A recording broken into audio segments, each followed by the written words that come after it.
The center is expected to clarify later this year the specifics of a carbon trading market in India.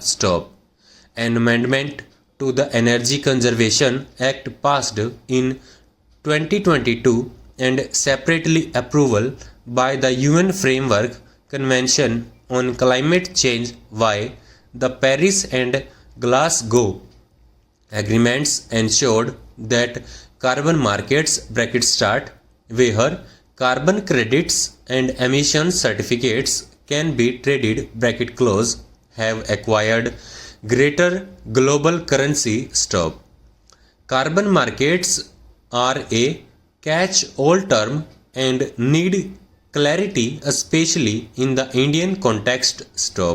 A decade or more ago, they meant stock market like exchanges that traded in carbon offsets made legitimate under the Clean Development Mechanism.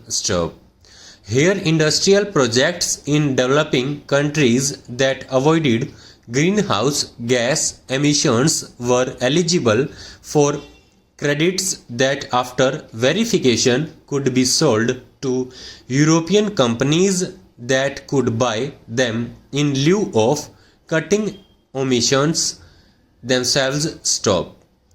Alongside are the EU emissions trading systems (ETS), where government mandated emission limits on industrial sectors such as aluminium or steel plants require industries to either cut emissions or buy government-certified permits from companies that cut more emissions than required or were auctioned by governments. Carbon credits become valuable because they could be used as permits in EU-ETS exchanges. Such permits are a right to pollute and being tradable on an exchange akin to shares are expected to fluctuate in value depending on a company's need to balance profitability and comply with pollution norms. The objective of such market is to incentive investments in renewable energy sources. While India has maintained its right to grow its carbon emissions in the near future, it has committed to cutting the emissions intensity emissions per unit of GDP of its growth by 45% of 2005 levels by 2030. It has been doing this partly via the Perform, Achieve and Trade (PAT) scheme, where around 1,000 industries have been involved in procuring and trading energy saving certificates (SCATES).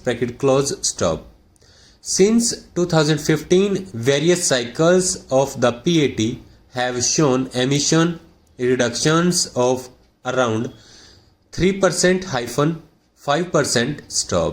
The European Union, which runs the oldest emission trading scheme since 2005, had cut emissions by 35% from 2005-2019 and 9% in 2009 over the previous years.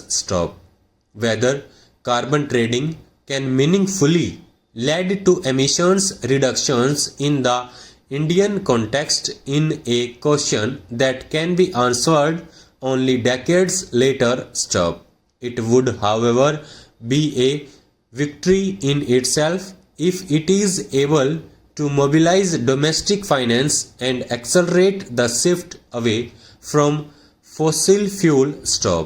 With that end in mind, the government must intervene to bring in the right amount of pressure on industry to participate in the market but no ignore proven non-market initiatives to achieve greenhouse gas reductions. Stop.